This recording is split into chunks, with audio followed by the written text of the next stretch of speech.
नमस्कार, आदाब, सत श्री अकाल और खुशामदीद। Very very good evening to all of you people. This is Kumar Amit और आप लोग देख रहे हैं आपका अपना चैनल बीकॉम कॉर्नर। आज का वीडियो बहुत ज्यादा स्पेशल और इंपॉर्टेंट रहने वाला है तमाम बीकॉम प्रोग्राम सेमेस्टर 3 के स्टूडेंट्स के लिए। उम्मीद करता हूं आप सभी इस वीडियो लेक्चर के दरमियान मेरे साथ आखिरी तक बने रहेंगे।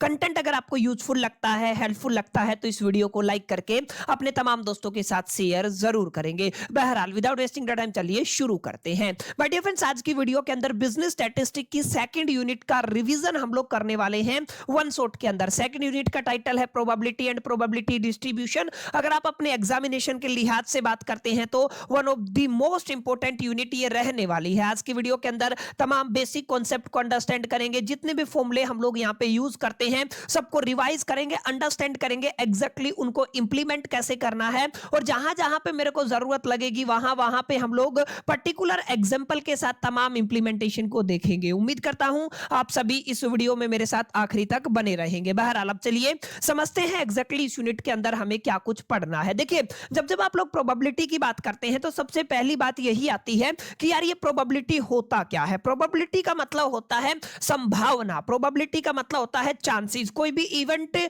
जो होता है या नहीं होता है, यानी कि हैपनिंग और नॉट हैपनिंग के कितने चांसेस है, उसको आप लोग क्या बोलते हो, प्रोबेबिलिटी बोलते हो। यानी आप लोग सिंपल लैंग्वेज में कह सकते हैं प्रोबेबिलिटी की जब भी आप लोग डेफिनेशन की बात करेंगे तो एक शब्द में आप लोग कह सकते हैं chances of occurring an event. कोई भी इवेंट है उसके अकर होने की कितनी चांसेस है, कितनी संभावना है। संभावना को ही क्या बोलते हो माय डियर फ्रेंड्स, आप लोग प्रोबेबिलिटी बोलते हो। क्लियर है। यहां पे आपको थोड़ा ध्यान में रखना है, इवेंट को हम लोग कैपिटल अल्फाबेट ई से रिप्रेजेंट करते हैं और प्रोबेबिलिटी को हम लोग पी से रिप्रेजेंट करते हैं। दैट्स व्हाई हम इसका रिप्रेजेंटेशन क्या लेके चलते हैं, पीई लेके चलते हैं। यानी कि हम लोग इसको कैसे रीड करेंगे, हम लोग कहेंगे this is the probability of event E. Clear है। और एक चीज आप लोग यहाँ पे ये भी याद रखिएगा, जब भी मैं पीई का बार कहूंगा तो इसका मतलब क्या है, अगर ई आपका हैपनिंग इवेंट है, माने होने की प्रोबेबिलिटी आप लोग निकाल रहे हैं, अगर ई आपका हैपनिंग इवेंट है तो याद रखिएगा अगर आप इसके ऊपर बार लगा देते हैं तो ये इसका रेसिप्रोकल हो जाता है,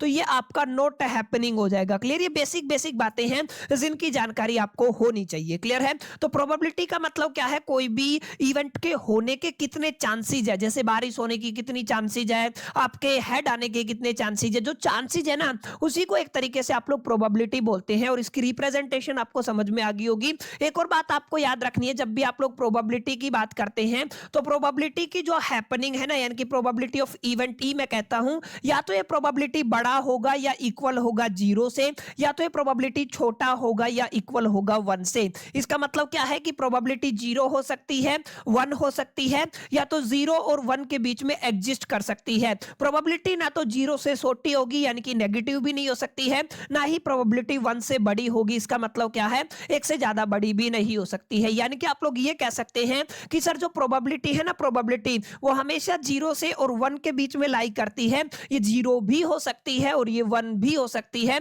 इसको आपको थोड़ा ख्याल में रखना है। अच्छा, एक चीज आपको थोड़ा ध्यान में रखना, कई बार पेपर में पूछ लिया जाता है, इवेंट्स आपके दो तरीके के होते हैं। यहाँ के आमूमन जो इवेंट्स हैं आप उनको दो तरीके से डिवाइड करते हो। पहला इवेंट होता है आपका पॉसिबल इवेंट। पॉसिबल का मतलब जिसको आप लोग एक और नाम से जानते हो, इसको आप लोग कह दो सर ये श्योर इवेंट होता है। एक होता है माय डियर फ्रेंड्स आपका इम्पॉसिबल इवेंट। ठीक है, तो ये आपको थोड़ा याद रखना है। जब भी आप लोग श्योर इवेंट की बात करते हैं तो श्योर इवेंट की जो प्रोबेबिलिटी है ना वो माय डियर फ्रेंड्स आपकी हमेशा 1 आएगी। क्लियर है। ये आपको थोड़ा ध्यान में रखना है। इम्पॉसिबल इवेंट की अगर आप लोग प्रोबेबिलिटी निकालना चाहते हैं तो कितनी आएगी, 0, क्योंकि वो इवेंट एग्जिस्ट ही नहीं करता है और उसके होने के चांसेस कितने हो जाएंगे, 0 हो जाएंगे। क्लियर। ये दोनों बातें आपको अपने ख्याल में और अपने जहन में रखनी है। क्लियर हुआ। तो ये आपको थोड़ा ध्यान में रखना है, ये सर्टेन इवेंट है और ये क्या है आपका इम्पॉसिबल इवेंट। इम्पॉसिबल इवेंट की प्रोबेबिलिटी 0 होती है और सर्टेन इवेंट की प्रोबेबिलिटी कितनी होती है, आपकी 1 होती है। क्लियर। तो उम्मीद करता हूं इतनी आपको बातें समझ में आ गई होंगी। बेसिक बेसिक कॉन्सेप्ट है प्रोबेबिलिटी से जुड़े हुए। क्लियर। तो प्रोबेबिलिटी को आपने जब अंडरस्टैंड कर लिया ना, अब यहाँ पे देखिएगा अप्रोचेस टू द प्रोबेबिलिटी। यहाँ पे टोटल 4 तरीके की अप्रोचेस माय डियर फ्रेंड्स हमें पढ़नी है। जब भी आप लोग बात करेंगे ना अप्रोचेस की, तो कितने तरीके की अप्रोच आपको पढ़नी है, 4 तरीके की अप्रोच पढ़नी है। पहली अप्रोच है क्लासिकल, जिसको आप लोग मैथमेटिकल अप्रोच बोलते हैं my dear friends. Second approach रहने वाली है इंपीरिकल, जिसको आप लोग क्या किस नाम से जानते हैं, रिलेटिव फ्रीक्वेंसी अप्रोच के नाम से जानते हैं, एक होती है जिसका बहुत कम इस्तेमाल किया जाता है, that is the subjective approach, और माय डियर फ्रेंड्स एक होती है आपकी एक्सोमेटिक यानी मॉडर्न अप्रोच। क्लियर है? आपको ध्यान क्या देना है? आपको ध्यान देना है इंपिरिकल का काफी यूज करने वाले हैं, अलोंग विद हम आपके सिलेबस के अंदर क्लासिकल या मैथमेटिकल अप्रोच का यूज करने वाले हैं। समझ में आया? जब भी आप लोग यहाँ पे याद रखिएगा क्लासिकल या मैथमेटिकल अप्रोच की बात करते हैं तो हम लगाते हैं प्रोबेबिलिटी निकालने का फॉर्मूला। प्रोबेबिलिटी निकालने का क्या फॉर्मूला होता है? Number of favourable outcomes upon में टोटल आउटकम्स, यानी कि आपको क्या करना, फेवरेबल आउटकम्स ले लेने हैं और टोटल आउटकम्स ले लेने हैं। फेवरेबल आउटकम को टोटल आउटकम से डिवाइड कर देंगे तो आपको क्या रिजल्ट मिल जाएगा? आपको उस पर्टिकुलर इवेंट के होने की या ना होने की प्रोबेबिलिटी मिल जाएगी। तो आप लोग यहाँ पे देखिए ये वाला फॉर्मूला याद रखिएगा। जब भी आप लोग मैथमेटिकल अप्रोच या क्लासिकल अप्रोच की बात करेंगे तो हम कहेंगे फेवरेबल आउटकम और टोटल आउटकम को डिवाइड कर देंगे। ये आपको थोड़ा ध्यान में रखना है। ये जो आपका क्लासिकल या मैथमेटिकल अप्रोच है ना, कहां पे इंप्लीमेंट होता है? जहां पे आपके इवेंट्स है माय डियर फ्रेंड्स वो इक्वली लाइकली होते हैं। ये काफी इंपॉर्टेंट शब्द है, मैंने क्या कहा, वो क्या होते हैं आपके इक्वली लाइकली। ये आपको थोड़ा याद रखना है। आपके इवेंट कैसे होंगे my dear friends? Equally likely होंगे। अब ये इक्वली लाइकली क्या होता है ये समझिएगा। दो या दो से ज्यादा इवेंट, जिन तमाम इवेंट के होने या ना होने, बेसिकली होने की प्रोबेबिलिटी इक्वल होती है। जैसे अगर आपने एक सिक्का उछाला, लेट अस से आप एक सिक्का उछालते हैं तो यहाँ पे दो आपके या तो हेड आएगा या टेल आएगा, ठीक है? दोनों की बराबर प्रोबेबिलिटी है, दोनों के बराबर चांसेस है। हेड आने की भी प्रोबेबिलिटी सेम है और टेल आने की प्रोबेबिलिटी भी सेम है। तो माय डियर फ्रेंड्स इस तरीके के इवेंट क्या कहलाते हैं? आपके इक्वली लाइकली कहलाते हैं। तो यहाँ पे प्रोबेबिलिटी कितनी हो जाएगी? 1/2 और 1/2। समझ में आया? तो जहां पे भी बात इक्वली लाइकली इवेंट्स की होगी उस केस में हम लोग क्लासिकल या तो आपका मैथमेटिकल अप्रोच लगाएंगे। फॉर्मूला क्या लगता है? Number of favourable outcome upon में टोटल आउटकम। क्लियर है? ये आपको थोड़ा ध्यान में रखना है। जैसे अगर आप लोग कहते हैं कि माय डियर फ्रेंड्स आपके पास एक बैग है, क्लियर है? इस बैग के अंदर मेरे पास एक तो एच यानी कि आपका एच नाम की बॉल है, ठीक है ना? मैंने कह दिया बॉल है, एच है, और आपका एक डब्लू है और एक आपका पिंक है। क्लियर है? एक व्हाइट है और एक पिंक है। अगर आप लोग टोटल बॉल की बात करते हैं, ठीक है, अगर आप लोग क्या कहते हैं सर टोटल बॉल कितनी है, तो आप लोग देखिएगा 2 2 4 और 1 5, टोटल बॉल कितनी है? 5 बॉल है। अगर मैं कहूं आपको कि व्हाइट बॉल कितनी है आपके पास, तो अगर आप लोग कहेंगे व्हाइट बॉल सर हमारे पास टोटल है 1। अगर आप लोग कहते हैं एच की बात करते हैं, ठीक है ना, एच आप लोग कोई भी ले लीजिए, डब्लू बोल दीजिए, कलर मत बोलिए क्योंकि एच से कोई कलर नहीं होता। तो डब्लू बॉल कितनी है आपकी? 1 है। अगर आप लोग एच की बात करते हैं तो आपकी 3 है। और ऐसे ही माय डियर फ्रेंड्स अगर आप लोग बात करते हैं पी की, तो पी कितना है आपका?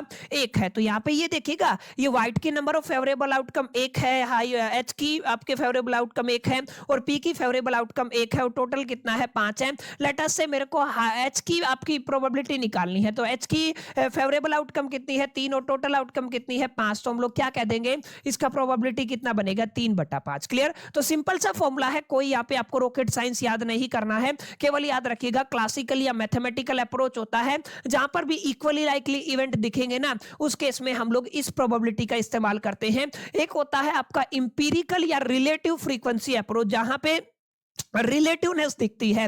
रिलेटिवनेस का मतलब होता है कंपैरिजन। क्लियर है? यहाँ पे अगर आप लोग फॉर्मूला याद करना चाहते हैं तो ये वाला फॉर्मूला लगेगा, number of times A occur and the total trial. Same ही बात है, इसको बस थोड़ा सा लैंग्वेज बदला हुआ है। अगर आप लोग देखेंगे तो चीज सेम रहने वाली है। Based on the past data and the experiment, जब भी आप लोग पास्ट डेटा की बात करेंगे या पास्ट एक्सपेरिमेंट की बात करेंगे तो हम लोग इंपिरिकल अप्रोच का इस्तेमाल करते हैं। क्लियर? इन दोनों को आपके सिलेबस में पढ़ाया नहीं जाता है तो मैं इसको स्किप कर रहा हूं, बाकी मैंने लिखा हुआ है। एक बार अगर आप लोग इसको गो थ्रो करेंगे, एक एक दो दो लाइन है, आपको समझ में आ जाएगा। तो आपको मेन फॉर्मूला क्या याद रखना है? Number of favourable outcome upon में क्या होता है माय डियर फ्रेंड्स? आपका टोटल आउटकम होता है। इसके अलावा कुछ बेसिक टर्म्स है जो आप लोग समझिएगा। एक्सपेरिमेंट क्या होता है? सैंपल स्पेस क्या होता है? इवेंट क्या होता है? एलिमेंट्री इवेंट क्या होता है? आपका म्यूचुअल एक्सक्लूसिव इवेंट क्या होता है? एग्जॉस्टिव इवेंट क्या होता है? इंडिपेंडेंट और डिपेंडेंट इवेंट क्या होता है? हालांकि डायरेक्टली आपसे ये टर्मिनोलॉजी एग्जाम के अंदर पूछी नहीं जाती हैं, ये आपको थोड़ा ध्यान में रखना है। आपको डायरेक्टली आपसे क्या नहीं पूछा जाता है? टर्मिनोलॉजी नहीं पूछा जाएगा। क्लियर? फिर भी आपको थोड़ा थोड़ा पता होना चाहिए, तो एक बार इनको गो थ्रो कर लीजिएगा। सबसे इंपॉर्टेंट है, स्टार मार्क कर लीजिएगा, प्रोबेबिलिटी थ्योरम के अंदर एक बार भी पूछा गया था, एडिशन थ्योरम क्या है, मल्टीप्लिकेशन थ्योरम क्या है, और इसके अलावा आपकी एक कंडीशनल प्रोबेबिलिटी होती है, एक बेस थ्योरम होती है। देखिए तीनों थ्योरम आपको स्टार मार्क कर लेनी है, चाहे आप लोग एडिशन थ्योरम की बात करें, चाहे आप लोग मल्टीप्लिकेशन थ्योरम थ्योरम की बात करें, चाहे आप लोग बेस थ्योरम की बात करें, तो तीन थ्योरम आपकी प्रोबेबिलिटी चैप्टर के अंदर बहुत इंपॉर्टेंट रहने वाली है। तो बारी बारी करके एक बार इनको अंडरस्टैंड करते हैं। देखिए, एडिशन थ्योरम की बात करते हैं। जब भी एडिशन थ्योरम दो केसेस में लगती है माय डियर फ्रेंड्स, एक केस वो होता है जहां पे म्यूचुअली एक्सक्लूसिव इवेंट होता है, याद रखिएगा। एक केस होता है जहां पे आपका नॉन म्यूचुअली एक्सक्लूसिव इवेंट होता है। क्लियर है? ये फॉर्मूले बदल जाते हैं। क्या बदल जाते हैं? आपके फॉर्मूले बदल जाते हैं। इस बात को आपको ख्याल में रखना है। यहां पे अगर आप लोग एडिशन थ्योरम लगाते हैं प्रोबेबिलिटी की, तो यहां पे आपका म्यूचुअली एक्सक्लूसिव के लिए एक फॉर्मूला रहेगा और नॉन म्यूचुअली एक्सक्लूसिव के लिए आपका एक अलग से फॉर्मूला रहेगा। जैसे अगर आप लोग दो म्यूचुअल एक्सक्लूसिव इवेंट की बात करते हैं, एक मैंने ए ले लिया, एक मैंने बी ले लिया, तो यहां पे देखिएगा आपको ये वाला फॉर्मूला अप्लाई करना है। यानी कि आप लोग ध्यान से देखिएगा, हम लोग क्या कहेंगे? Probability of A union B. Clear है? तो इसका फॉर्मूला हम लोग क्या कहेंगे? प्रोबेबिलिटी ऑफ ए लेके चलेंगे, प्लस में हम लोग क्या कहेंगे? प्रोबेबिलिटी ऑफ बी लेके चलेंगे। माय डियर फ्रेंड्स, ये आपकी एडिशन थ्योरम है। क्लियर है? अब यूनियन का मतलब क्या होता है? सबको जोड़ देंगे। इंटरसेक्शन का मतलब होता है कॉमन लेना। क्लियर है? ये जो सिंबल है, ये जो आपको दिख रहा है, ये किसका सिंबल है माय डियर फ्रेंड्स? आपके यूनियन का है। क्लियर है? और अगर आप लोग इसका उल्टा कर देते हैं, इसको ऐसे कर देते हैं, तो माय डियर फ्रेंड्स ये आपका इंटरसेक्शन का हो जाता है। इतना आप सभी ने पढ़ा हुआ भी होगा। क्लियर? तो ये क्या बन जाएगा? आपका इंटरसेक्शन बन जाएगा। ठीक है?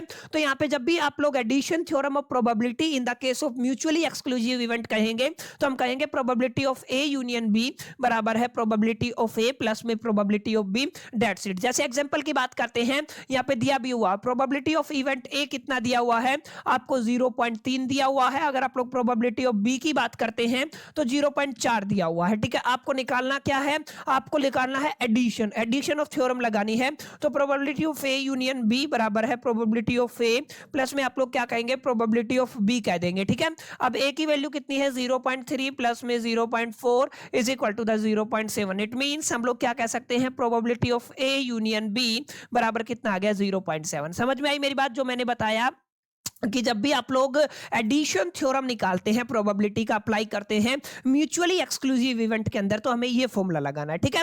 अगर आप लोग बात करते हैं नॉन म्यूचुअली एक्सक्लूसिव इवेंट के अंदर, देखिए अभी तक क्या हुआ? अभी तक हमने देखा म्यूचुअल था तो हमने डायरेक्ट लगा दिया P A union B. Probability of A union B बराबर है पी ए प्लस में कितना आ गया? आपका पी बी आ गया। देखिए मैंने क्या बताया? पी ए और प्लस में क्या कर दिया आपने? पी बी कर दिया। लेकिन अब आपको ध्यान क्या देना है? अगर आपका event non exclusive, mutual exclusive नहीं है, यानी कि नॉन म्यूचुअली एक्सक्लूसिव है, तो आप लोग क्या कहेंगे? उस केस में माय डियर फ्रेंड्स हमारी कंडीशन बदल जाती है। क्या कंडीशन बदलती है? थोड़ा यहाँ पे ख्याल दीजिएगा। देखिए यहाँ पे अभी आपको क्या करना है? आपको निकालना है same P A union B निकालना है।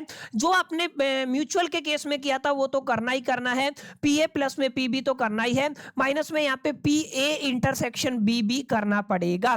यानी कि ये आपका एंटायर फॉर्मूला बनेगा। समझ में आया? तो नॉन म्यूचुअली एक्सक्लूसिव के अंदर क्या चेंज आएगा? यहाँ पे इंटरसेक्शन को आपको घटाना पड़ेगा। इसका मतलब एक ये तरीका भी है कि अगर आप लोग ये देखेंगे, ये रिजल्ट आपका म्यूचुअल है, म्यूचुअली एक्सक्लूसिव के अंदर हम लोग उसका इंटरसेक्शन घटा सकते हैं। अगर आप लोग ध्यान से देखेंगे तो यही फॉर्मूला आपकी स्क्रीन के सामने लिखा हुआ है। एक बेसिक एग्जांपल समझते हैं। अब यहाँ पे इंटरसेक्शन भी गिवन मिलेगा। जैसे आपको क्या कहता है? पी ए की वैल्यू 0.5 गिवन है। ठीक है? अगर आप लोग पी बी की वैल्यू की बात करते हैं तो 0.4 गिवन है। ऐसे अगर आप लोग पी ए इंटरसेक्शन की बात करते हैं बी, तो कितना दिया हुआ है? आपको 0.2 दिया हुआ है। यहाँ पे साफ लिखा हुआ है A and B are non mutual exclusive. क्या है माय डियर फ्रेंड्स? ये आपके नॉन म्यूचुअल एक्सक्लूसिव है। इसका मतलब हम जो फॉर्मूला लगाएंगे वो क्या लगाएंगे? पी ए यूनियन बी बराबर है पी ए प्लस में आप लोग क्या कहेंगे? पी बी कर देंगे और इसके अंदर से क्या माइनस कर देंगे? पी ए इंटरसेक्शन बी को क्या कर देंगे? माइनस कर देंगे। अब पी ए यूनियन बी निकालना, पी ए की वैल्यू हमारे पास 0.5 है, पी बी की वैल्यू 0.4 है, माइनस करना है 0.2, 0.5 0.4 0.9 हो जाएगा, माइनस में 0.2 हो जाएगा, तो आंसर कितना आ जाएगा? 0.7। यही आपका यहाँ पे लिखा हुआ है। समझ में आया? तो नॉन म्यूचुअल एक्सक्लूसिव की कहानी समझ में आई, म्यूचुअल एक्सक्लूसिव की कहानी समझ में आई। इसको कहते हो addition theorem of the probability. समझ में आया? तो इसको एक्सप्लेन कर देना है। अब यहीं पे अगर आप लोग मल्टीप्लीकेशन की बात करते हैं ना, तो मल्टीप्लीकेशन थ्योरम के अंदर हम लोग दो इवेंट लेके चलते हैं। एक होता है आपका इंडिपेंडेंट इवेंट। क्या याद करना है आपको? एक होता है आपका इंडिपेंडेंट इवेंट, तो आप लोग क्या कहेंगे सर इंडिपेंडेंट इवेंट लेके चलेंगे, और दूसरा क्या रहेगा आपका एक डिपेंडेंट इवेंट रहेगा। क्लियर? तो आप लोगों को दोनों के केस में याद रखना है डिपेंडेंट के केस में क्या होता है और इंडिपेंडेंट के केस में क्या होता है। जब भी my dear friends multiplication theorem लगाते हैं, और किस केस की हम लोग बात कर रहे हैं, अगर आपका केस है इंडिपेंडेंट, याद रखिएगा किसकी बात हो रही है, इंडिपेंडेंट की बात हो रही है। इंडिपेंडेंट के केस में हम लोग इंटरसेक्शन निकालते हैं, ए इंटरसेक्शन बी, तो हम लोग क्या कहेंगे, हम लोग कहेंगे पी ए और मल्टीप्लाई किसके साथ कर देंगे, पी बी के साथ। याद रह जाएगा, जब भी आपको निकालना हो इंटरसेक्शन और आपके इवेंट कैसे गिवन हो, माय डियर फ्रेंड्स आपके इवेंट गिवन हो दैट इज द इंडिपेंडेंट, तो हम ये वाला फॉर्मूला माय डियर फ्रेंड्स आपका अप्लाई करते हैं। जैसे अगर आप लोग यहाँ पे एक एग्जांपल की बात करते हैं तो क्या गिवन है, एग्जांपल अगर आप लोग सोल्व करते हैं तो क्या गिवन है सर, आपकी पी ए की वैल्यू गिवन है 0.6 है, आपको पी बी की वैल्यू गिवन है कितना है, आपको 0.5 है। जो आपका ए एंड बी है वो कैसे है, इंडिपेंडेंट है, क्या है आपके इंडिपेंडेंट। अब आपसे पूछ क्या लेगा, ए इंटरसेक्शन बी का प्रोबेबिलिटी निकालिए, तो कैसे निकालेंगे, फॉर्मूला लगा देंगे। क्या फॉर्मूला है, ये वाला फॉर्मूला है हमारे पास, देखिए P A intersection B, P A multiply में पी बी मल्टीप्लाई करेंगे तो ये आपका आंसर हो जाएगा। समझ में आया? तो बिल्कुल सिंपल सा केस है, जब भी इंडिपेंडेंट इवेंट होगा तो P A intersection B is equal to the P A multiply में पी बी रहेगा। लेकिन अब आपको ध्यान रखना है, जब भी आप लोग multiplication theorem on the dependent event apply करते हैं तो फॉर्मूला बदल जाता है, यानी आप लोग क्या लगाते हैं, पी ए इंटरसेक्शन बी लगाते हैं। तो माय डियर फ्रेंड जब भी आप लोग यहाँ पे पी ए इंटरसेक्शन बी लगाएंगे तो सबसे पहले तो आपको पी ए का वैल्यू निकालना है। समझ में आया, किसका वैल्यू निकालना है, पी ए का वैल्यू निकालना है, क्योंकि मल्टीप्लीकेशन थ्योरम लगा रहे हैं तो किसका साइन आ जाएगा, मल्टीप्लाई का आ जाएगा। आपको फिर लगाना है पी बी बाई ए निकालना है। समझ में आया? जब भी आप लोग डिपेंडेंट का केस निकालेंगे, यानी कि ए इज डिपेंडेंट ऑन बी या बी इज डिपेंडेंट ऑन ए, इस तरीके का अगर आपको डायलॉग बाजी क्वेश्चन के अंदर देखने को मिलता है तो माय डियर फ्रेंड्स हमारा फॉर्मूला बदल जाता है। इस बात को आपको ख्याल में रखना है, ये वाला फॉर्मूला है। अब एक सवाल ये आएगा कि सर यहाँ पे जो हमने ये P by probability of B by A लिया है इसको कैसे निकालते हैं। तो माय डियर फ्रेंड जब भी आप लोग प्रोबेबिलिटी बी बाई ए निकालेंगे तो इसका एक टेक्निक होता है, ये याद रखना चाहिए। ए बाई यहाँ पे ये भी याद रखना है, आपको ए बाई बी भी निकाला जा सकता है। क्लियर है? तो यहाँ पे करना क्या है, करना ये है अगर आप बी बाई ए निकाल रहे हैं तो दोनों के केस में आपको दोनों का इंटरसेक्शन निकाल लेना है, यानी कि P by probability of A intersection B निकाल लेना है, और जो नीचे है ना उससे डिवाइड कर देना है। तो ए है तो आप लोग ए से डिवाइड करेंगे। अगर आप लोग बी का केस लेके चलते हैं, जैसे अगर आपको ए बाई बी निकालना है तो आप लोग क्या कहेंगे, आप लोग कहेंगे इनका ए इंटरसेक्शन बी आ गया, नीचे क्या है पी बी है, तो आप लोग क्या कर देंगे my dear friends, P B कर देंगे। समझ में आया? लेकिन आपको यहां पे ध्यान देना है, आपको निकालना क्या होता है इस क्वेश्चन के अकॉर्डिंग, इस पर्टिकुलर थ्योरम के अकॉर्डिंग बी बाय ए ही निकालना होता है, पी ए मल्टीप्लाई में पी बी बाय ए, यानी कि probability of B by A अगर आप लोग निकालते हैं तो P A intersection B upon में क्या करते हैं माय डियर फ्रेंड्स, आप लोग पी ए करते हैं। ठीक है, निकालना समझ में आ गया कैसे करना है, बहुत बेसिक सी बातें हैं। ये कुछ कुछ चीजें थी जो अभी तक हमने समझी, बहुत आसान है, कोई रॉकेट साइंस नहीं है। क्लियर है? अब थोड़ा आगे चलते हैं। तो यहां पे मैं फिर बता रहा हूं आपको, मल्टीप्लिकेशन थ्योरम और addition theorem are the most topic of entire unit, तो इनको माय डियर फ्रेंड्स आपको अच्छे से कर लेना है। अब थोड़ा आगे चलते हैं, तो आगे रिवीजन में हम क्या पढ़ने वाले हैं, कंडीशनल प्रोबेबिलिटी, कंडीशन के ऊपर डिपेंड करती है। देखिए, conditional probability is the probability of event occurring given that another event has already occurred. माने ये जो प्रोबेबिलिटी है, देखिए क्या लिखा हुआ है, ये एक ऐसी प्रोबेबिलिटी ऑफ इवेंट होती है जो अक्योर होती है given that another event is already accrued. माने क्वेश्चन में आपसे क्या कहेगा कि ऑलरेडी एक इवेंट हो चुका है, उसके ऊपर डिपेंडेंसी है, ये कंडीशन लगा दी। ठीक है, तो उस केस में आप लोग क्या निकालेंगे, उस केस में आप लोग कंडीशनल प्रोबेबिलिटी निकालेंगे, और कंडीशनल प्रोबेबिलिटी का फॉर्मूला ये रहा। अभी अभी मैंने आपको सिखाया, ये जो पीछे आपने निकाला है ना, this is the conditional probability. इसको क्या कहते हो आप लोग, इसको कंडीशनल प्रोबेबिलिटी कहते हैं, याद रह जाएगा।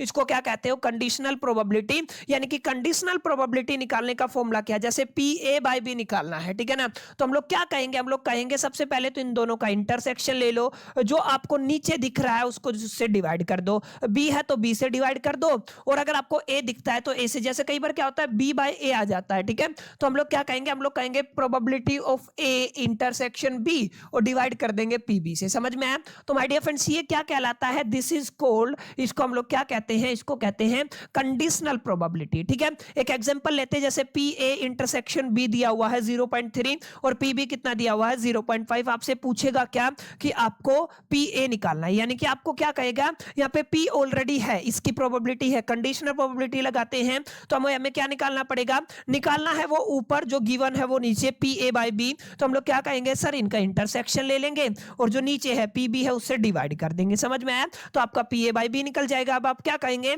आप कहेंगे पी ए इंटरसेक्शन बी की वैल्यू 0.3 है और पी बी की वैल्यू कितनी है 0.5 है। अगर आप लोग सोल्व करते हैं तो कितना आ गया 0.6। देखिए यहाँ पे आंसर लिखा हुआ है, ठीक है ना, ये आपका आंसर हो गया। ठीक है, तो इसको क्या बोलते हैं, this is called the conditional probability. Conditional probability of a probability of a event occurring given that another event has already occurred. जब आपका अनदर इवेंट ऑलरेडी अक्यूर होता है तो उस केस में हम लोग क्या कहते हैं, ये क्या है आपका conditional probability. And the most important topic मैंने बताया था, एक थ्योरम जो अक्सर एग्जाम में पूछी जाती है, क्या कहते हो माय डियर फ्रेंड्स, इसको बेस थ्योरम। देखिए Bayes theorem help to revise probabilities when new information is available. ठीक है, ये क्या करती है, रिवाइज करती है प्रोबेबिलिटी को जब क्या होता है, आप सभी के पास एक नई जानकारी अवेलेबल होती है। ठीक है, अब आपको समझना क्या है, समझना ये है कि जब भी आप लोग बेस थ्योरम लगाएंगे ना तो हम लोग कैसे रिप्रेजेंट करेंगे, हम लोग कहेंगे यहाँ पे ए आई निकालना है और आपको किसके नीचे इसको बी से, ठीक है, रिप्लेस करना है। फॉर्मूला क्या कहता है, ध्यान रखिएगा,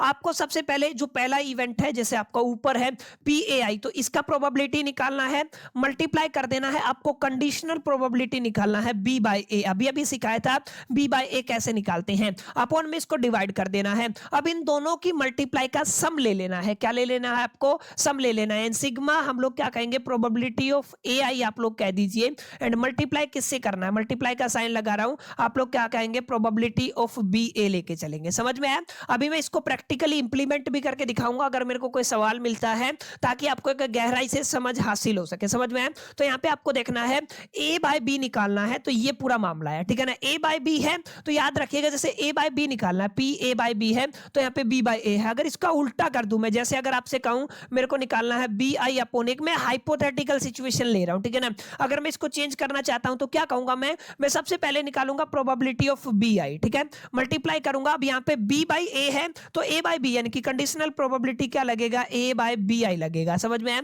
अब नीचे इन दोनों का टोटल सम हो जाएगा, यानी कि आप लोग क्या कहेंगे, सिग्मा पी बी आई आप लोग कहेंगे, डॉट में आप लोग क्या कहेंगे, पी, और नीचे क्या आ जाएगा आपका ए बाय बी आई। क्लियर है, ये एक हाइपोथेटिकल सिचुएशन है, माने ऐसा है नहीं, लेकिन मैंने एक मान के चला कि अगर हम फॉर्मूला रिवाइज करना चाहें तो इस टेक्निक से कर सकते हैं। आपको एक प्रॉपर अंडरस्टैंडिंग होती है कि इसको कैसे याद करना, B by A bye B, बस मैंने ये वाली चीज आपको समझाई है। ठीक है ना, B is given event, B क्या होता है आपको गिवन होता है, यहाँ पे क्या होता है, बी गिवन होता है, ए आपका mutually exclusive and exhaustive event होता है, ये आपको थोड़ा याद रखना है। तो बेस थ्योरम के ऊपर न्यूमेरिकल पूछी जा सकती है, इसको अच्छे से अंडरस्टैंड कीजिएगा। जैसे एक पर्टिकुलर एग्जांपल लेते हैं, देखिए तीन मशीन है, एक आपकी M1 है, एक आपकी M2 है, एक आपकी M3 है। यहाँ पे शेयर ऑफ प्रोडक्शन यानी कि 40% प्रोड्यूस करती है तो 0.4 हो गया, ये 35 प्रोड्यूस करती है तो 0.35 हो जाएगा, ये 25 प्रोड्यूस करती है तो ये 0.25 हो गया है। ये क्या कहता है, ये आपका 2% डिफेक्टिव है, यानी कि 0.02 हो गया ये।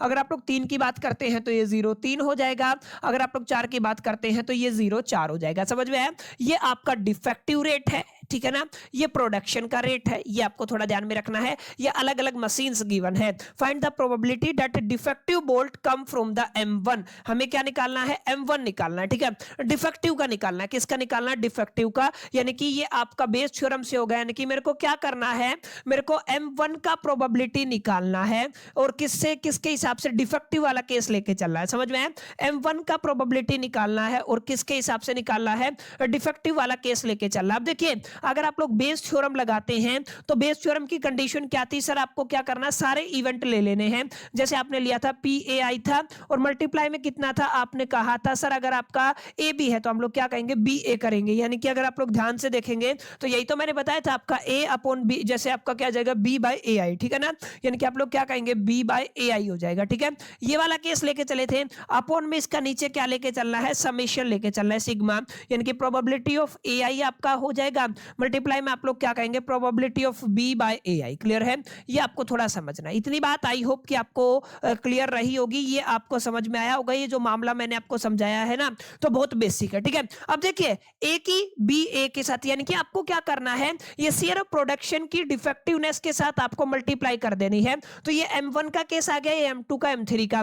0.4 की मल्टीप्लाई 0.02 से करेंगे, यानी कि आप लोग क्या कहेंगे, 0.4 की मल्टीप्लाई 0.2 से करेंगे, प्लस में सबका सम करना है। अब दूसरे का, इसका 0.3 का मल्टीप्लाई 0.03 के साथ करेंगे। ठीक है, ऐसे 0.25 का मल्टीप्लाई 0.04 के साथ करेंगे। समझ में आया, इतनी बात क्लियर रही? ओके। अब आपको क्या ध्यान देना है, हमें डिफेक्टिव के साथ डील करना है। किसके साथ डील करना है, डिफेक्टिव के साथ डील करना है। और डिफेक्टिव के अंदर भी हम कौन सी मशीन की बात कर रहे हैं, M1 की बात कर रहे हैं। समझ में आया, किसकी बात कर रहे हैं, M1 की बात कर रहे हैं। अब डिफेक्टिव कितना है, देखिए 0.08 है, ये आपको सोल्व कर लेना है। क्या कर लेना है, सोल्व। इन सबको सोल्व करेंगे तो कितना आएगा, 0.0285 आ जाएगा। अब मेरे को लगाना है मशीन M1 के अंदर D, ठीक है ना। तो ये क्या आ गया माय डियर फ्रेंड्स, ये तो आपका देखिए, अगर आप M1 की बात करते हैं, M1 कहां पे ये रही, 0.4 मल्टीप्लाई में 0.02, तो ये आ गया आपका 0.40 मल्टीप्लाई में 0.02, और नीचे टोटल सम आ गया, जो हमने सम निकाला था ना, उससे डिवाइड कर देंगे, ये आपका आंसर आ गया। समझ में आया? तो बेस थ्योरम के अंदर सिंपल है, क्या किया मैंने, पीडी निकाला, और पीडी निकाल करके, पीडी तो नीचे आएगा क्योंकि ऑब्वियस सी बात है, और ऊपर नीचे सम आता है, ऊपर जिस इवेंट, जैसे अगर आप लोग बात करते हैं M2 का निकालना है, तो ऊपर क्या आता है, 0.35 मल्टीप्लाई में 0.03, और नीचे आपका सम रहता है। अगर आप लोग M3 की बात करते हो, 0.25 मल्टीप्लाई में 0.04, और नीचे आपका क्या रहता है, सम रहता है। ठीक है, तो बहुत बेसिक सी थ्योरम है। जब आप लोग बेस थ्योरम की बात करते हैं ना, तो इस तरीके से आपको इंप्लीमेंट करना होता है। इसी तरीके के सवाल आपको देखने को मिलते हैं। अब चलिए आगे बढ़ते हैं, हम बात करते हैं एक और छोटे से टॉपिक, रैंडम वेरिएबल की। रैंडम वेरिएबल क्या होता है, random variable is the function that assign a real number two each outcome of a random experiment. क्या कह रहा है, एक ऐसा फंक्शन होता है रैंडम वेरिएबल, जो असाइन करता है एक रियल नंबर को हर एक आउटकम के लिए ऑफ ए रैंडम एक्सपेरिमेंट। किसी भी रैंडम एक्सपेरिमेंट की हर एक आउटकम को असाइन करने के लिए एक ऐसा फंक्शन, रियल नंबर असाइन करने के लिए एक ऐसा फंक्शन क्या कहलाता है, that is called the random variable. ये थोड़ा आपको ध्यान रखना है। डिस्क्रीट रैंडम वेरिएबल होता है, तो एक आपका कॉन्टिन्यूअस रैंडम वेरिएबल होता है, जिनको आप लोग डिनोट करते हैं एक्स एंड वाई से। कैपिटल एक्स आप लोग ले सकते हैं, कैपिटल वाई आप लोग ले सकते हैं। ठीक है, ये आपको थोड़ा ध्यान में रखना है। अब देखिए एक्सपेक्टेशन की अगर आप लोग बात करते हैं, या फिर mean of a random variable की अगर आप लोग बात करते हैं, तो कैसे निकालते हो, ऑब्वियस सी बात है, ये फॉर्मूला आपको याद रखना है। मीन ऑफ रैंडम वेरिएबल के लिए हम लोग क्या करेंगे, हम लोग जैसे अगर आप लोग बात करते हैं मीन ऑफ रैंडम वेरिएबल की, तो हम लोग जैसे x से रिप्रेजेंट करते हैं, तो हम लोग क्या कहेंगे, e, और आपको किसके लिए निकालना है, x के लिए रैंडम वेरिएबल की बात करते हैं, तो मेरे को सिग्मा लेना है, कि स्मॉल x आप लोग याद रखिएगा, एंड प्रोबेबिलिटी ऑफ आप लोग क्या कहेंगे, px कहेंगे। ठीक है, अभी इसका प्रैक्टिकल आएगा जब आपको पता चलेगा इसका मतलब क्या है। ठीक है, weighted average of the all possible values कहते हैं, ये वेटेड एवरेज है। ठीक है, जैसे अगर आप लोग बात करते हैं, यहाँ पे क्या गिवन है, x है, x में 1 गिवन है, 2 गिवन है, और 3 गिवन है। मेरे को इसकी प्रोबेबिलिटी गिवन है। अगर x की बात करते हैं तो 0.2 गिवन होगा, अगर 2 की बात करते हैं तो 0.3 गिवन होगा, 3 की बात करते हैं तो 0.5 गिवन होगा। ठीक है, फॉर्मूला क्या कहता है माय डियर फ्रेंड्स, फॉर्मूला कहता है x की multiply by probability of x के साथ करनी है, यानी ये x है, ये क्या है आपका x है, इनके multiply by probability of x के साथ करनी है। अगर आपको निकालना है ex, यानी कि आप लोग ex निकालना चाहते हैं, क्या निकालना चाहते हैं, ex, तो फॉर्मूला क्या कहता है, सम करना, जोड़ना है x मल्टीप्लाई बाय px। ठीक है, तो ये आपको थोड़ा ध्यान में रखना है। सबका px निकाल दीजिए। अगर आप लोग निकालते हैं x मल्टीप्लाई बाय px निकालते हैं, तो पहला केस क्या है, पहला 1 मल्टीप्लाई बाय 0.2 0.2 हो जाएगा। अगला क्या करते हैं, x मल्टीप्लाई बाय px अगर आप लोग निकालते हैं तो कितना हो जाएगा, 2 मल्टीप्लाई में 0.3 हो जाएगा। ठीक है, 0.6 हो गया। अगला केस क्या है, x मल्टीप्लाई में px अगर आप लोग निकालते हैं तो कितना है, 3 मल्टीप्लाई में 0.5, 5 या 15, 0.15 हो गया। सबको सम कर देंगे तो क्या हो जाएगा, x ऑफ px निकल आएगा। सबका जोड़ कितना आ रहा है माय डियर फ्रेंड्स, आपका जोड़ आ रहा है 2.3, कितना आ रहा है, 2.3, तो ये आपका आंसर हो गया। ठीक है, तो माय डियर फ्रेंड्स जब भी आपसे पूछा जाए दैट इज द एक्सपेक्टेशन या mean of a random variable, तो कैसे निकालते हैं, x की मल्टीप्लाई बाय px के साथ करनी है, सबको जोड़ देना, सबका टोटल ले लेंगे, तो आपको रिक्वायर्ड आंसर मिल जाएगा। ठीक है, बेसिक सी बात। अच्छा, एक और ध्यान रखिएगा आप, ये है आपका वेरिएंस ऑफ रैंडम वेरिएबल। ठीक है, फॉर्मूला याद रखना है आपको। यहां पे क्या आएगा, आपको याद रखना वेरिएंस ऑफ एक्स निकालना है। जैसे अभी तक तो हम लोग वेरिएंस नहीं निकाल रहे थे, अब क्या निकालना है आपको, वेरिएंस निकालना है। किसका निकालना है, किसी भी इवेंट एक्स का निकालना है। ठीक है, तो हम लोग क्या कहेंगे, हम सबसे पहले ई एक्स स्क्वायर निकालेंगे। अब ई एक्स स्क्वायर आपको निकालना आता है, उसके बाद माय डियर फ्रेंड्स हम लोग क्या करने वाले हैं, हम लोग ई एक्स लेके चलेंगे। ठीक है ना, आपने क्या निकाला, ई एक्स निकाला, और उसका बाद में होल स्क्वायर करेंगे। समझ में आया। और याद रखिएगा, अगर आप लोग ई एक्स स्क्वायर को निकालना चाहते हैं तो इसका फॉर्मूला क्या है, सिग्मा एक्स स्क्वायर इंटू में पी एक्स। जैसे आपने ई एक्स निकाला था, ठीक है, तो उसका फॉर्मूला क्या था, सिग्मा एक्स मल्टीप्लाई में पी एक्स था। ठीक है, तो ऐसे अगर मैं स्क्वायर कर देता हूं तो आप लोग क्या कहेंगे, ई एक्स मेरे को निकालना, ई एक्स का स्क्वायर निकालना, तो क्या कहेंगे, हम लोग कहेंगे आपका एक्स स्क्वायर और साथ में क्या आ जाएगा, पी एक्स। इस बात को आपको ध्यान में रखना, क्योंकि प्रोबेबिलिटी तो गिवन होती है, पी एक्स का मतलब क्या होता है, प्रोबेबिलिटी होती है। समझ में आया, तो इसको आपको ध्यान रखना है। ठीक है, अगर आप लोग पिछले ही डेटा का यूज करते हैं, जैसे अगर आप लोग ये एक्स स्क्वायर वाली निकालते हैं, ई एक्स स्क्वायर निकालते हैं, तो कैसे निकालेंगे, एक्स स्क्वायर की मल्टीप्लाई, यानी कि आपको एक्स स्क्वायर कैसे निकालना है। जैसे अगर आप लोग पीछे का डेटा लेते हैं, ये सेम क्वेश्चन है, एक्स की वैल्यू कितनी है, 1 2 3, तो मैं यहाँ पे लिख देता हूं, एक्स की वैल्यू हमें कितनी गिवन है, 1 2 और 3 गिवन है। उसके बाद प्रोबेबिलिटी 0.2 3 और 5। ठीक है, प्रोबेबिलिटी कितनी गिवन है, 0.2 0.3 और 0.5। ठीक है, ये आपकी प्रोबेबिलिटी गिवन है। अब अगर मैं कहूं सर एक्स स्क्वायर निकालो, तो 1 का स्क्वायर 1 होएगा, 2 का स्क्वायर 4 हो जाएगा, 3 का स्क्वायर कितना हो जाएगा, 9 हो जाएगा। अब आराम से निकाल सकते हो आप लोग। अगर आप वेरिएंस निकालना चाहते हो तो वेरिएंस का फॉर्मूला क्या होता है, आपको ई एक्स स्क्वायर निकालना है। ई एक्स स्क्वायर कैसे निकलेगा, सिग्मा एक्स स्क्वायर इंटू में पी एक्स। यानी कि अगर आप लोग यहाँ पे निकालते हैं, मैं क्या कह दूं, हमें क्या निकालना है, एक्स स्क्वायर और पी एक्स निकालना है। तो कैसे निकालेंगे, ये एक्स स्क्वायर आई, ये पी एक्स मल्टीप्लाई करा दो, ये कितना हो गया, 0.2 हो गया। अगर 4 तिया 12, यानी कि ये 1.2 हो जाएगा। अगर आप लोग यहाँ पे 9 9 पंजा 45, 4.5 हो जाएगा। सबका सम कर लेते हैं माय डियर फ्रेंड, 4 और 5 9 हो जाएगा, 5 और 5 5.9 हो गया। ये क्या आ गया आपका, ये आ गया आपका sigma X square of P X आ गया। ठीक है, कितनी वैल्यू आई है, 5.9। देखिए अगर आप लोग ध्यान से देखेंगे कितना आ गया, 5.9 आ गया। ठीक है, ऐसे आपको क्या करना, वेरिएंस निकालना। वेरिएंस का फॉर्मूला क्या होता है, अभी अभी ना बताया, वेरिएंस का फॉर्मूला ई एक्स स्क्वायर माइनस में ई एक्स जो निकला है उसका होल स्क्वायर। ई एक्स आपने निकाला था 2.3 था, तो मेरे को क्या करना पड़ेगा, इस ई एक्स की वैल्यू का क्या कर दूं, होल स्क्वायर कर दूं। होल स्क्वायर मतलब 2.3 का क्या कर दूंगा, होल स्क्वायर कर दूंगा। तो यहाँ पे देखिए ये तो आपका 5.9 निकल आया। ठीक है ना, एक्स स्क्वायर वाली वैल्यू है, 2.3 का होल स्क्वायर 5.29 आ गया। एग्जैक्ट आंसर कितना आ गया, 0.61। क्लियर है, ये आपका आ गया है व्हाट, वेरिएंस ऑफ एक्स। ठीक है ना, अब यहां से अगर आप लोग स्टैंडर्ड डेविएशन निकालना चाहते हैं वेरिएंस ऑफ एक्स से, तो आप सभी को याद होगा वेरिएंस का अंडर रूट लेते हैं तो आपको स्टैंडर्ड एसडी, स्टैंडर्ड डेविएशन निकल आता है। ठीक है, तो बेसिक बेसिक बातें हैं, कोई रॉकेट साइंस नहीं है।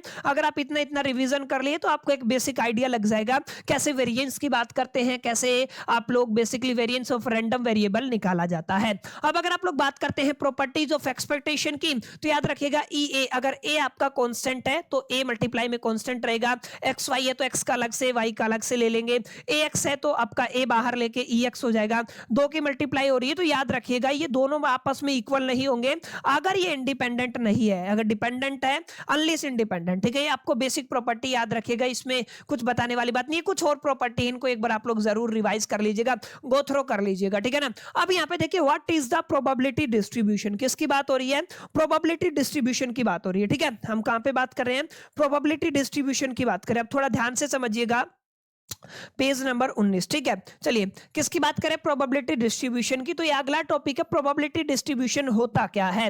Probability distribution shows all possible values of a random variable, यानी कि ये क्या शो करता है, all possible value of a random variable and their probability. ठीक है ना, रैंडम वेरिएबल की क्या क्या पॉसिबिलिटीज है और उनकी प्रोबेबिलिटी क्या रहेगी, इसको निकालने के लिए हम लोग किसका इस्तेमाल करते हैं, प्रोबेबिलिटी डिस्ट्रीब्यूशन का। ठीक है, तो ये क्या होता है, प्रोबेबिलिटी डिस्ट्रीब्यूशन होता है अगर आपकी वैल्यू काउंटेबल है तो डिस्क्रीट सिस्टम रहेगा, अगर इनफाइनाइट है तो कॉन्टिन्यूअस सिस्टम रहेगा। क्लियर, आई होप कितनी बातें आपको समझ में आई होंगी। तो दो तरीके के डिस्ट्रीब्यूशन हो गए, एक आपका यहाँ पे ध्यान रखिएगा, एक डिस्क्रीट हो गया, एक कॉन्टिन्यूअस हो गया। और डिस्क्रीट प्रोबेबिलिटी डिस्ट्रीब्यूशन के अंदर आपको पढ़ना होता है बाइनोमियल डिस्ट्रीब्यूशन और आपका पॉइजन डिस्ट्रीब्यूशन। क्लियर है, अब बाइनोमियल डिस्ट्रीब्यूशन की बात करते हैं। Binomial distribution describe random experiment, यानी कि ये डिस्क्राइब करता है random experiment with only 2 possible outcome. अगर आपके पास में दो पॉसिबल आउटकम है, फिक्स नंबर ऑफ ट्रायल्स है, एन की वैल्यू फिक्स है, ईच ट्रायल इज इंडिपेंडेंट, हर ट्रायल इंडिपेंडेंट है, and probability of succession remain constant. अगर आपकी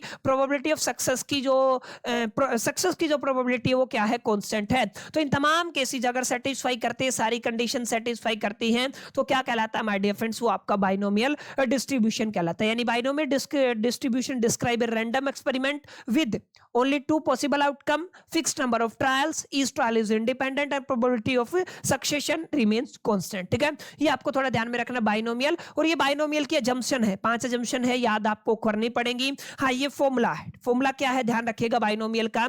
अगर आप लोग बात करते हैं P capital X is equal to the small x ऐसे रिप्रेजेंट करते हैं, तो हम लोग क्या कहते हैं, हम लोग कहते हैं n और x, याद रखिएगा p की पावर x होता है और q की पावर n माइनस x होता है। अब यहाँ पे n रखिएगा नंबर ऑफ ट्रायल्स है, x है आपका नंबर ऑफ सक्सेस, p है आपका probability of succession and q है 1 माइनस में p, जो आपका प्रोबेबिलिटी ऑफ सक्सेशन है ना 1 के अंदर से माइनस कर देंगे तो p हो जाएगा। और अगर आप लोग n और x को खोलना चाहते हैं, यानी कि इसको अगर आप लोग खोलना चाहते हैं तो इसका वो फैक्टोरियल वाला फॉर्मूला हो जाएगा जो अपनी 11th क्लास में पढ़ा होगा। अगर आपके पास मैथमेटिक्स होगा तो आप लोग क्या कहेंगे, n फैक्टोरियल अपॉन में नीचे जो है x फैक्टोरियल और n माइनस में x का फैक्टोरियल। ठीक है ना, ये वाला फॉर्मूला आपको लगाना। ठीक है, जैसे अगर मैं यहाँ पे कह देता हूँ 8 और 2 है, तो हम लोग क्या कहेंगे, हम लोग कहेंगे ऊपर कितना है 8, तो 8 का फैक्टोरियल अपॉन में नीचे कितना है 2, 2 का फैक्टोरियल, 8 में से 2 गया तो 6 का फैक्टोरियल। समझ में आया? अब इसको कैसे लिखा जा सकता है, 8 मल्टीप्लाई बाय 7 मल्टीप्लाई में 6 का फैक्टोरियल। ये खुल सकता है लेकिन फैक्टोरियल तक ही रोकना है। ये कितना आ गया 2 फैक्टोरियल और ये कितना है आपका 6 फैक्टोरियल, 6 फैक्टोरियल से 6 फैक्टोरियल कैंसिल, ऊपर कितना रह गया 8 मल्टीप्लाई बाय 7, नीचे कितना 2 फैक्टोरियल, 2 मल्टीप्लाई बाय 1 तक ही खोलना है। ठीक है, ये आपका आंसर हो गया, इसको डिवाइड कर देंगे। ठीक है, तो बाइनोमियल आपको लगाना आना चाहिए। n नंबर ऑफ ट्रायल्स है तो इस फॉर्मूले में रख देंगे, x नंबर ऑफ सक्सेस कितने ट्रायल हुई है, प्रोबेबिलिटी ऑफ सक्सेस कितनी है, q 1 माइनस में प्रोबेबिलिटी और nx मैंने खोलना बता ही दिया है। इसका फॉर्मूला ये रहा, इसको इंप्लीमेंट कीजिए और आपको बाइनोमियल का रिजल्ट मिल जाएगा। अच्छा, ये याद रखिएगा प्रॉपर्टीज ऑफ बाइनोमियल के अंदर अगर आप लोग मीन की बात करते हैं तो mu is equal to the np रहेगा। अगर आप वेरिएंस की बात करते हैं तो sigma square is equal to the npq, यानी कि इनके अंदर ही है। अगर आप लोग क्या निकालना चाहते हैं, अगर आप लोग यहाँ पे मीन की बात करते हैं तो हम लोग क्या कहेंगे, मीन के अंदर हम लोग कहेंगे माय डियर फ्रेंड्स आपका क्या रहेगा, एनपी रहेगा। मीन के अंदर क्या रहेगा, एन और पी रहेगा। एन का मतलब नंबर ऑफ ट्रायल्स मल्टीप्लाई में पी का मतलब प्रोबेबिलिटी ऑफ सक्सेशन, तो क्या हो गया मीन हो गया। ठीक है,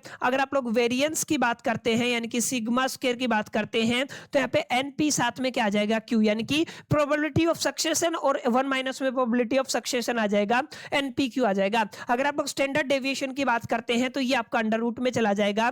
माने अगर आप लोग स्टैंडर्ड डेविएशन की बात करते हैं, सिग्मा की बात करते हैं तो अंडर रूट क्या हो जाएगा, ये आपका एनपी क्या हुआ जाएगा। तीनों रिजल्ट बहुत ज्यादा इंपॉर्टेंट है, इनके ऊपर प्रैक्टिकल क्वेश्चन आने की प्रोबेबिलिटी पॉसिबिलिटी ज्यादा है, तो आप लोग इनको भी एक बार अपने जहन में अपने दिमाग में बैठा के जिएगा। शेप भी डिपेंड करता है पी के ऊपर। अगर आपकी पी की वैल्यू यानी कि प्रोबेबिलिटी ऑफ सक्सेशन की वैल्यू 0.5 आ जाती है तो आपका शेप सिमेट्रिक रहेगा। अगर आपकी पी की वैल्यू लेस देन 0.5 आती है, अगर आपके पी की वैल्यू ग्रेटर देन 0.5 आती है, ठीक है, ग्रेटर देन 0.5 आती है तो याद रखिएगा नेगेटिवली स्क्यूड है।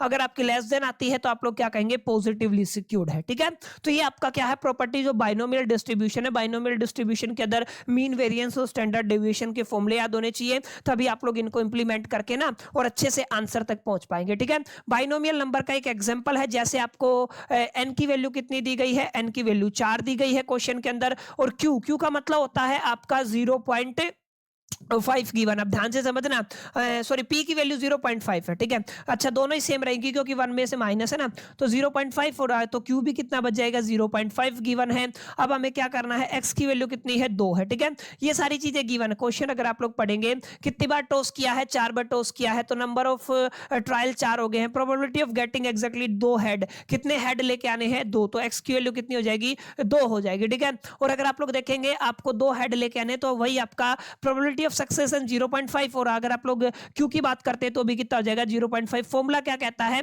फॉर्मूला कहता है आपको यहाँ पे देखिए, अगर आपको याद हो तो फॉर्मूला मैंने अभी भी आपको समझाया, ऊपर एन नीचे क्या आएगा एक्स आएगा। तो आप लोग क्या कहेंगे, ऊपर है एन, एन की वैल्यू कितनी है 4, नीचे कितना है एक्स, और ये फॉर्मूले में पी और क्यू की वैल्यू पुट कर दी। अब 4 और 2 को कैसे सोल्व करते हैं अभी भी सिखाया था। आप लोग क्या लेके चलेंगे, 4 का फैक्टोरियल अपॉन में 2 का फैक्टोरियल, 4 में से 2 गया तो 2 का फैक्टोरियल। 4 को कैसे लिख सकते हैं, 4 मल्टीप्लाई में 3, मल्टीप्लाई में मैं अगर यहीं पे रोकना चाहूं तो 2 का फैक्टोरियल, 2 मल्टीप्लाई में 1 और मल्टीप्लाई में ये आ जाएगा 2 का फैक्टोरियल। ये कैंसिल हो जाएगा, 4 3 12 होता है, अपॉन में 2 हो जाएगा, तो वैल्यू कितनी आ जाएगी 6। देखिए यहाँ पे कितना है आपका 6 है। बाकी 0.5 का स्क्वायर 0.25 हो गया, 0.5 का 0.25 हो गया, मल्टीप्लाई करेंगे 0.375 आ जाएगा। ठीक है, सो सिंपल फॉर्मूला याद है तो बहुत इजीली आप लोग इसको इंप्लीमेंट कर पाएंगे। अच्छा ये भी थोड़ा ध्यान रखिएगा, पॉइजन डिस्ट्रीब्यूशन, इसके अंदर क्या होता है, पॉइजन डिस्ट्रीब्यूशन डिस्क्राइब इवेंट, यानी कि ये एक ऐसा डिस्ट्रीब्यूशन है जो उन इवेंट्स को डिस्क्राइब करता है जो रैंडमली अक्यर होते हैं,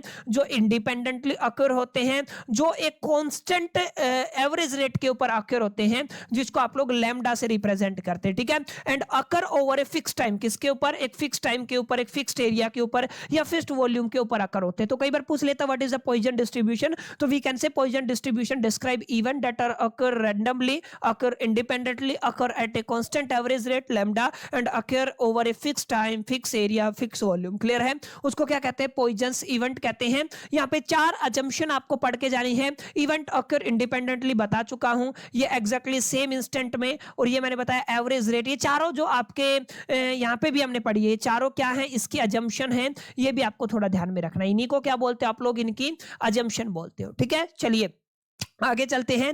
पॉइजन डिस्ट्रीब्यूशन का फॉर्मूला आपको याद होना चाहिए, जैसे बाइनोमियल के अंदर आपने पढ़ा ना, वैसे आपको पॉइजन डिस्ट्रीब्यूशन का फॉर्मूला याद होना चाहिए।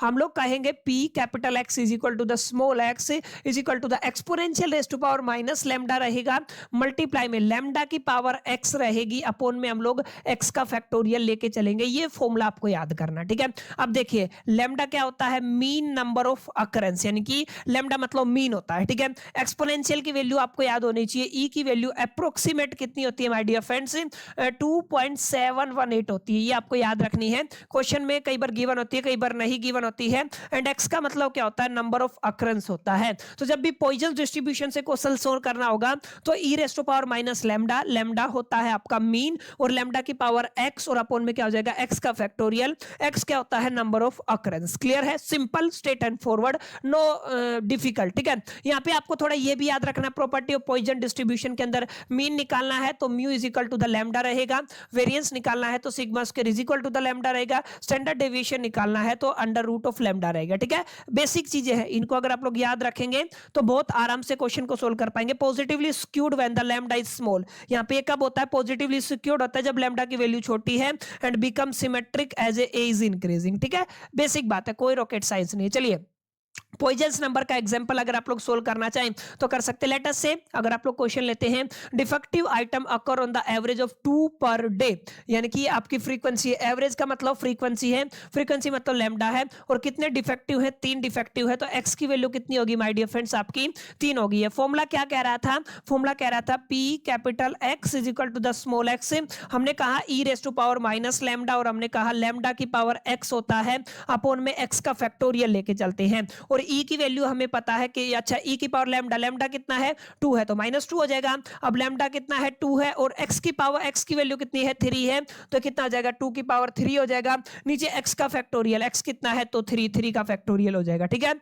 अब e की पावर, e का हमें पता है एक्सपोनेंशियल की वैल्यू कितनी होती है, e की वैल्यू हम लोगों ने 2.17 पढ़ा ना, यहाँ पे हमने देखा, सॉरी 2.71, कितना पढ़ा 2.71, तो हम लोग क्या करेंगे, हम लोग कहेंगे 2.71 अगर आप लोग लेके चलते हैं, इसकी पावर -2 लेके चलते हैं, 2 दूनी 4 दूनी 8 हो जाएगा, 3 का factorial 3 multiply by 2 multiply by 1 हो जाएगा। ठीक है, अब इसको सोल्व करते हैं कैलकुलेटर से, तो आपको कितना मिलेगा, ये आंसर है 0.135 मिलेगा, मल्टीप्लाई में कितना है 8 है, डिवाइड कितने से करना है 3 मल्टीप्लाई बाय 2 मल्टीप्लाई बाय 1 से करना है, 2 से इसको काट देंगे 4, अगर आप लोग सोल्व करेंगे 0.1804 आएगा। ठीक है, तो आपने क्या लगाया माय डियर फ्रेंड्स, यहाँ पे आपने पॉइजन्स नंबर लगाया। ठीक है, पॉइजन्स डिस्ट्रीब्यूशन वाला फॉर्मूला लगाया, ये फॉर्मूला आपको याद है ना, ये वाला फॉर्मूला, तो आप लोग किसी भी क्वेश्चन को बहुत आराम से इजीली, और अगर आपको ये प्रॉपर्टी है तो आराम से मीन, वेरिएंस और स्टैंडर्ड डेविएशन आप लोग फाइंड आउट कर सकते हैं। ठीक है, चलिए आगे चलते हैं। एक है आपका कॉन्टिन्यूअस डिस्ट्रीब्यूशन। कॉन्टिन्यूअस डिस्ट्रीब्यूशन में क्या होता है, normal distribution is continuous probability distribution, ठीक है। नॉर्मल नॉर्मल डिस्ट्रीब्यूशन को क्या कहते हो, कॉन्टिन्यूअस प्रोबेबिलिटी डिस्ट्रीब्यूशन कहते हो। इसको गॉसियन डिस्ट्रीब्यूशन भी कहा जाता है। सिमेट्रिक एंड बेल शेप होता है। बस ये बेसिक बातें इनको पढ़ लीजिएगा, आपके दिमाग में आ जाएगा। इसकी प्रोबेबिलिटी क्या है, बेल शेप, सिमेट्रिक कर्व होता है, मीन मीडियन मोड इक्वल होता है, total area under the curve 1 होता है, 50% observation on the each side of the mean होता है, and tail extended infinitely, and standard normal has mu is equal to the 0, and ये आपका standard deviation is equal to the 1। ये basic बातें इनको आप लोग पढ़ के जा सकते हैं। स्टैंडर्ड डेविएशन का, स्टैंडर्ड नॉर्मल डिस्ट्रीब्यूशन का फॉर्मूला आपको जरूर याद रखना है, z is equal to the capital X micro या म्यू अपॉन में सिग्मा। अब x क्या है, ऑब्जर्वेशन वैल्यू है, ये म्यू यानी मीन है, और ये क्या है, स्टैंडर्ड डेविएशन है। तीनों हम लोग निकालना सीख चुके हैं। इसके ऊपर, इसके अंदर वैल्यूज को पुट करना है, और बहुत आराम से माय डियर फ्रेंड्स इसको आप लोग अच्छे से सोल्व कर पाएंगे। Convert x into the z करना है, refer to the z table करना है, फाइंड करना है एरिया, और इंटरप्रेट करना है प्रोबेबिलिटी को। ये जब आपने पढ़ा होगा तो काफी डिटेल में जाकर के इन चीजों को देखा होगा।